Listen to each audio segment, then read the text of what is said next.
Assalamualaikum warahmatullahi wabarakatuh. Perkenalkan, nama saya Sabaniar dari Prodi Pendidikan Ilmu Pengetahuan Sosial 3, Fakultas Ilmu Tarbiyah dan Keguruan, Universitas Islam Negeri Sumatera Utara.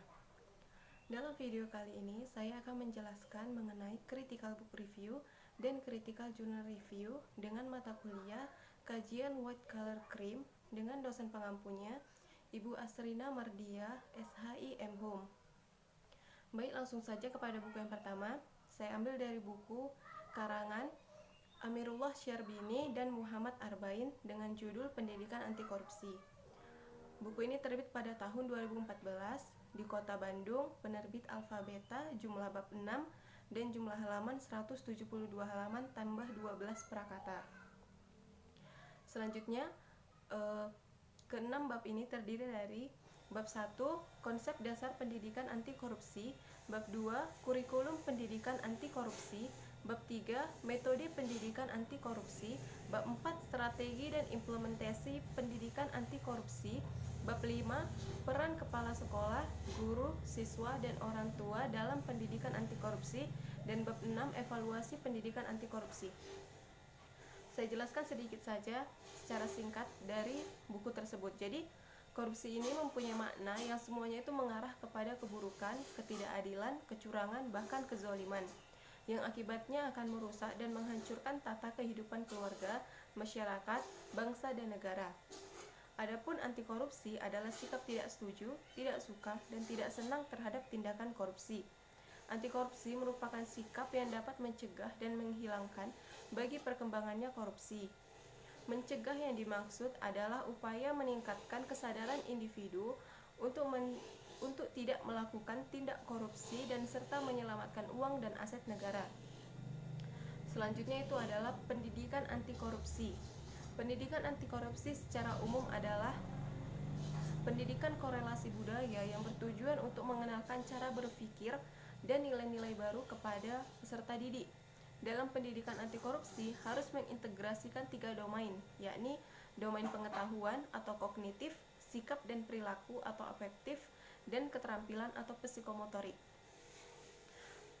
Selanjutnya itu ada kurikulum mengenai pendidikan anti korupsi. Jadi, pendidikan anti korupsi ditegaskan di dalam kurikulum, maka pendidikan anti korupsi perlu dirumuskan menjadi salah satu materi yang kemudian disusun ke dalam standar kompetensi dan kompetensi dasar. Selanjutnya dijabarkan ke dalam substansi pokok bahasa dalam mata pelajaran tertentu. Mata pelajaran yang dekat dan dijadikan pijakan dalam pendidikan anti korupsi yaitu pendidikan agama, pendidikan kewarganegaraan, dan IPS. Ada banyak sekali penyebab terjadinya korupsi di Indonesia, antara lain yaitu yang pertama, sistem penyelenggaraan negara yang keliru, yang kedua, kompensasi PNS yang rendah, yang ketiga, pejabat yang serakah, 4, law enforcement tidak berjalan, yang kelima, hukuman yang ringan terhadap koruptor, yang keenam, pengawasan yang tidak efektif, yang ketujuh, tidak ada keteladanan pemimpin, yang kedelapan, budaya masyarakat yang kondusif KKN, dan yang terakhir itu, gagalnya pendidikan agama dan etika. Selanjutnya ada metode pendidikan anti korupsi.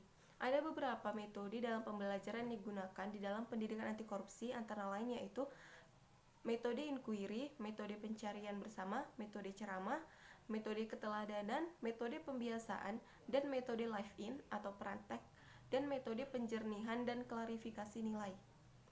Selanjutnya ada strategi dan implementasi pendidikan anti korupsi. Sebelum adanya implementasi dari strategi pemberantasan korupsi, hendaknya dapat diidentifikasi terlebih dahulu nilai-nilai apa saja yang mesti dikembangkan dalam pendidikan anti korupsi di lembaga pendidikan. Adapun nilai-nilai anti korupsi tersebut antara lain, yang pertama ada jujur, 2 tanggung jawab, 3 disiplin, 4 sederhana, 5 mandiri, 6 kerja keras, 7 adil, 8 berani, 9 peduli. Selanjutnya itu ada peran kepala sekolah, guru, siswa, dan orang tua siswa dalam pendidikan anti korupsi. Nah, jadi perannya ini sangat berperan penting, di mana peran kepala sekolah, guru, maupun orang tua ini sangat berperan bagaimana cara si anak didik ini untuk mengetahui tentang bahaya korupsi, sehingga peranan ini perlu diterapkan. terutama peran dari orang tua, karena orang tua adalah sekolah pertama bagi anaknya. Yang keenam itu ada evaluasi pendidikan anti korupsi. Evaluasi dalam pendidikan anti korupsi memegang peranan yang penting dalam penentuan kebijaksanaan pendidikan pada umumnya, maupun pada pengambilan keputusan di dalam kurikulum. Evaluasi merupakan bagian dari sistem manajemen, yaitu perencanaan, organisasi, pelaksanaan, monitoring, dan evaluasi. Tahap evaluasi maka tidak akan mengetahui bagaimana kondisi kurikulum tersebut tanpa pencanangan, pelaksanaan, serta hasilnya. Baik, di dalam buku ini saya akan langsung menjelaskan kelebihan dan kekurangan dari buku tersebut. Kelebihan buku ini ada beberapa, yaitu 1. Penggunaan bahasa yang sederhana sehingga memudahkan para pembaca untuk memahami isi buku. Yang kedua, antara setiap bab judul yang pertama dengan yang selanjutnya masih saling berkaitan. Dan yang ketiga itu, cover buku cukup menarik. Adapun kekurangan bukunya tersebut antara lain yaitu 1. Tidak terdapat footnote di dalam buku. Dan yang kedua, tidak memiliki kesimpulan di setiap bab. Dan yang ketiga, dalam memberikan penjelasan tidak ada bagan, sehingga terkadang pembaca merasa bosan karena di dalam buku full dengan tulisan saja. Lanjut ke buku 2. Buku 2 ini saya ambil dari pengarang Dr. Handus Elvi Trinovani MSI dengan judul buku Pengetahuan Budaya Anti Korupsi yang terbit pada tahun 2016 di Jakarta Selatan. Penerbitnya Pusdi SDM Kesehatan, yang terdiri dari 6 bab dengan jumlah halaman 254 halaman tambah 8 prakata. Adapun rincian bab-bab tersebut adalah pada bab 1 yaitu menjelaskan mengenai peran dan keterlibatan mahasiswa dalam pemberantasan korupsi. Yang kedua, pengertian korupsi, ciri dan jenis korupsi, korupsi dalam berbagai perspektif, faktor-faktor umum penyebab korupsi dan dampak korupsi. Bab ketiga menjelaskan mengenai konsep dan strategi pemberantasan korupsi, upaya penindakan dan pencegahan korupsi, serta kerjasama internasional dalam pemberantasan korupsi.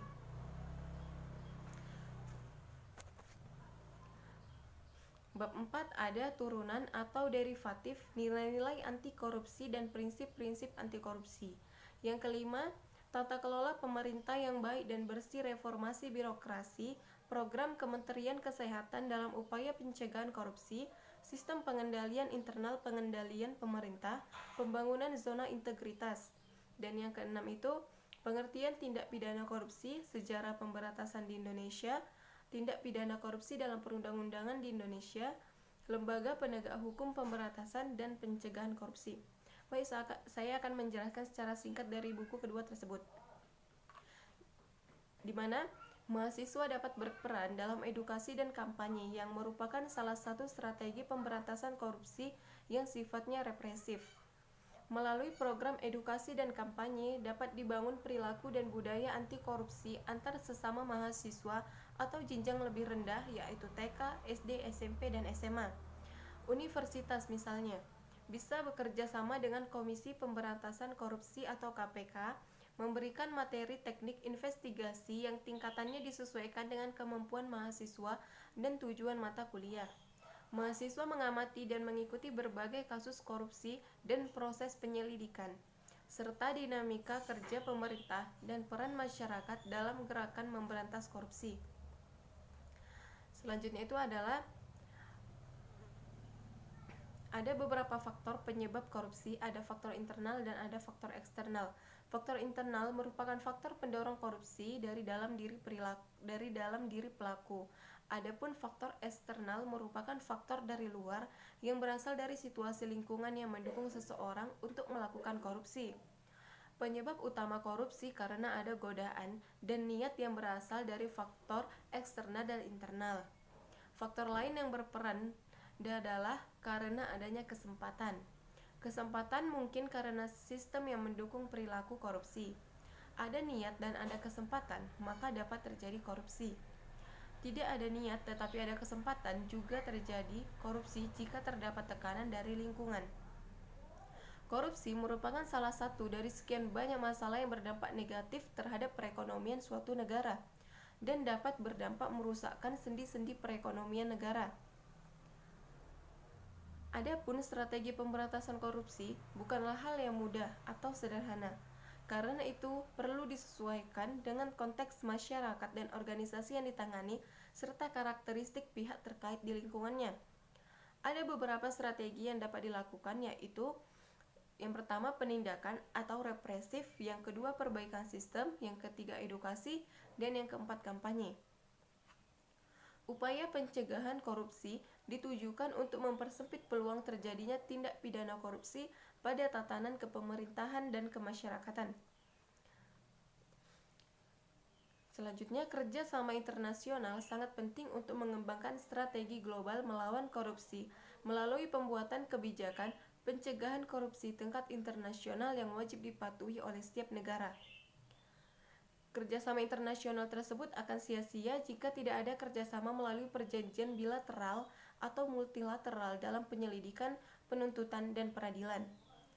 Prasyarat perjanjian tersebut tidak bersifat mutlak karena tanpa adanya perjanjian itu pun, kerjasama penegakan hukum dapat dilaksanakan berlandaskan asas yang dikenal dan diakui oleh masyarakat internasional yang dikenal dengan asas resiprositaris atau timbal balik. Selanjutnya ini ada beberapa nilai-nilai anti korupsi yang penting untuk ditanamkan kepada semua individu. Antara lain yaitu sikap inti, sikap dan etos kerja. Sikap inti meliputi kejujuran, kedisiplinan, dan tanggung jawab. Nilai sikap meliputi keadilan, keberanian, dan kepedulian. Nilai etos kerja meliputi kerja keras, kesederhanaan, dan kemandirian. Upaya pencegahan korupsi harus dilaksanakan secara terintegrasi dari semua sektor, baik formal maupun non-formal. Pengetahuan tentang budaya korupsi harus disebarluaskan kepada masyarakat, kampus, sehingga timbul suatu tekad bahwa korupsi harus dibumihanguskan dari bumi Indonesia. Reformasi birokrasi adalah upaya pemerintah meningkatkan kinerja melalui berbagai cara dengan tujuan yang efektif, efisien, dan akuntabilitas. Korupsi Indonesia sudah membudaya sejak zaman dahulu, yakni dimulai dari periode pre-kemerdekaan, sesudah kemerdekaan, di Orde Lama, Orde Baru, berlanjut hingga Orde Reformasi. Lembaga yang memiliki peran dalam pencegahan dan penanggulangan korupsi antara lain yaitu kepolisian, kejaksaan, KPK, dan pengadilan. Selanjutnya saya akan menjelaskan mengenai kelebihan dan kekurangan dari buku kedua tersebut. Jadi adapun kelebihan buku tersebut antara lain yaitu 1. Penggunaan bahasa yang sederhana memudahkan para pembaca untuk memahami isi buku.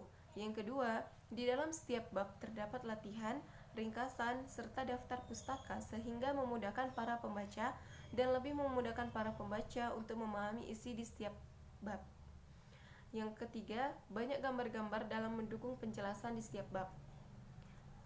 Adapun kekurangan buku tersebut adalah 1. Di dalam buku tidak terdapat footnote, dan yang kedua, cover buku kurang menarik. Dari kedua buku ini, saya merekomendasikan buku yang layak dibaca adalah buku kedua yang berjudul Pengetahuan Budaya Anti Korupsi, karya Dr. Handus Elvi Trinovani, MSI, di mana buku ini selain tahun terbitnya terbilang cukup tinggi yaitu 2016, buku ini juga menggunakan bahasa yang sederhana dalam penulisannya, sehingga memudahkan para pembaca untuk memahami isi buku. Selain itu, di dalam buku ini juga diberikan latihan untuk lebih mengerti materi yang terdapat di dalam setiap bab untuk menambah wawasan para pembaca. Yang ketiga, saya akan melakukan CJR atau Critical Journal Review. Jurnal ini berjudul mengenai pertanggungjawaban pidana korporasi dalam kejahatan ekonomi. Pengarangnya Yudi Krisman dalam Jurnal Ilmu Hukum volume 4 nomor 1. Tebal jurnal 28 halaman. Saya akan menjelaskan singkat. Jadi, korporasi itu dalam bahasa Belanda berarti korporasi, Inggris corporation, Jerman corporation, semua itu berasal dari kata corporation dalam bahasa Latin. Secara substansi berasal dari kata corporer yang dipakai orang pada abad pertengahan atau sesudah itu. Sedangkan korporer itu sendiri berasal dari kata korpus dalam bahasa Indonesia berarti badan atau memberikan badan atau membadankan. Berarti korporatio hasil dari pekerjaan membadankan. Jadi korporasi dilihat dari bentuk hukumnya dapat diberi arti sempit maupun arti luas. Menurut arti sempit, korporasi adalah badan hukum. Dalam arti luas, korporasi dapat membentuk badan hukum maupun bukan badan hukum. Dalam arti yang sempit, yaitu sebagai badan hukum, korporasi merupakan badan hukum yang keberadaan dan kewenangannya untuk dapat atau berwenang melakukan perbuatan hukum diakui oleh hukum perdata. Artinya, hukum perdataan yang mengakui keberadaan korporasi dan memberikannya hidup untuk atau berwenang melakukan figur hukum. Demikian juga halnya dengan matinya korporasi itu diakui oleh hukum. Keberadaan suatu korporasi sebagai badan hukum tidak lahir begitu saja. Artinya, korporasi sebagai suatu badan hukum ada dengan sendirinya, akan tetapi harus ada yang mendirikannya, yaitu pendiri atau pendiri-pendiri yang diakui. Hukum perdata memiliki kewenangan secara hukum untuk dapat mendirikan korporasi.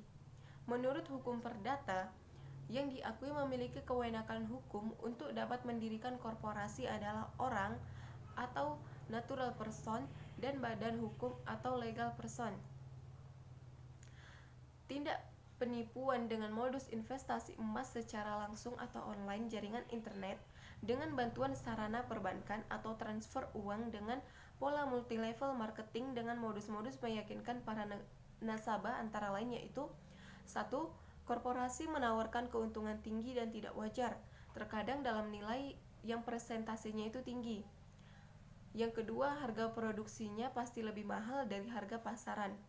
Yang ketiga, emas atau dinar dititipkan kembali ke pengelola. 4.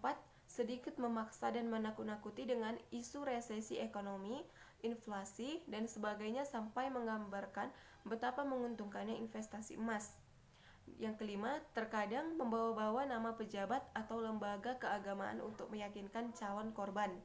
Yang keenam, tidak memiliki usaha yang jelas atau real untuk meningkatkan nilai investasi nasabahnya dan uang yang masuk hanyalah berputar di tempat. Baik, di sini saya langsung saja menjelaskan mengenai kelebihan dan kekurangan jurnal tersebut. Adapun kelebihan jurnal tersebut antara lain yaitu 1. Jurnal ini menggunakan bahasa yang sederhana sehingga mudah untuk dipahami dan dimengerti. Dan yang kedua, di dalam memberikan penjelasan tidak terlalu rumit. Yang ketiga, penulis memiliki banyak sumber dalam penulisan jurnal tersebut. Dan yang keempat, setiap pembahasan mengenai korporasi dibubuhkan pasal mengenai korporasi untuk lebih memudahkan para pembaca memahami isi jurnal. Dan yang terakhir ada kekurangan jurnal, yaitu 1. Di dalam penulisan jurnal hanya terdiri dari abstrak, pendahuluan, identifikasi masalah, dan sistem pertanggungjawaban pidana korporasi. Dan yang kedua, ada beberapa kata yang salah dalam penulisan jurnal tersebut. Demikianlah mengenai critical book review dan critical journal review dari saya. Jika ada kata-kata yang salah, saya mohon maaf. Assalamualaikum warahmatullahi wabarakatuh.